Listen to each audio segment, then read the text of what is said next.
बच्चों, आर के कोचिंग शहादतपुरा मऊ के यूट्यूब चैनल में आपका स्वागत है। मैं आर के सिंह आपको अभी लेक्चर 12 में, जो खासकर हाई स्कूल के लिए बनाया गया है, प्रकाश का परावर्तन, और वो भी यूपी बोर्ड के लिए बनाया गया है। हाई स्कूल यूपी बोर्ड जो हिंदी माध्यम के बच्चे हैं, तो प्रकाश का परावर्तन लेक्चर 12, और इसमें हम आपको आंकिक प्रश्नों में दर्पण के सूत्रों का अनुप्रयोग बताने जा रहे हैं।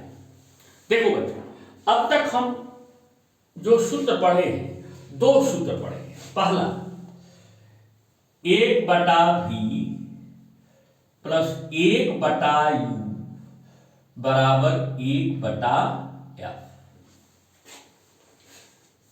इनमें u, v और f क्या है आप जानते हैं। u क्या है? दर्पण के ध्रुव से वस्तु की दूरी। v क्या है? दर्पण के ध्रुव से प्रतिबिंब की दूरी। और f दर्पण की फोकस दूरी। एक दूसरा सूत्र पढ़ा है आप लोगों ने बच्चों, ये देखो दूसरा क्या है? आवर्धन का पढ़ा है। m बराबर h डैश बाई h बराबर -v/u, यानी प्रतिबिंब की ऊंचाई बटे वस्तु की ऊंचाई। आवर्धन बराबर प्रतिबिंब की ऊंचाई बटे वस्तु की ऊंचाई बराबर -v/u। ये जो दूसरा सूत्र है बच्चों, इसको हम लोग 3 सूत्रों में तोड़ सकते हैं। देखो, पहला m बराबर h डैश बटा h, इनमें से किन्हीं दोनों को बराबर कर देंगे। ये दूसरा हो जाएगा m बराबर -v/,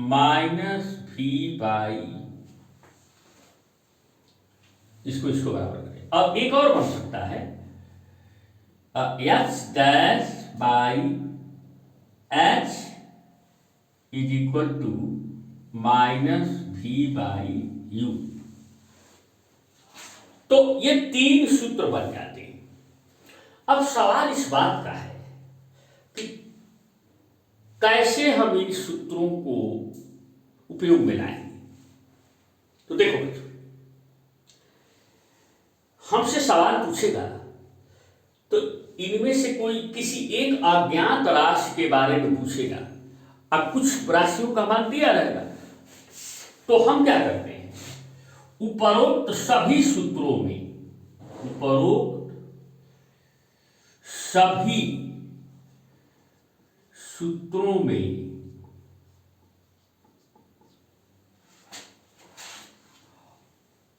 अज्ञात, हम इतना कहेंगे, केवल ज्ञात राशियों के मान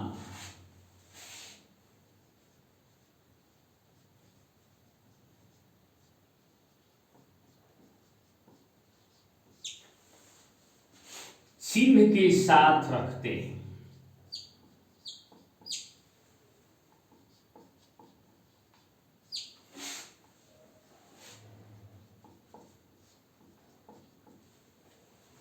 यदि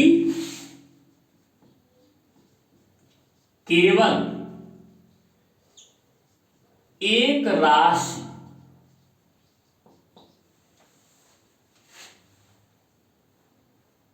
अज्ञात है, तो उसका मान चिन्ह के साथ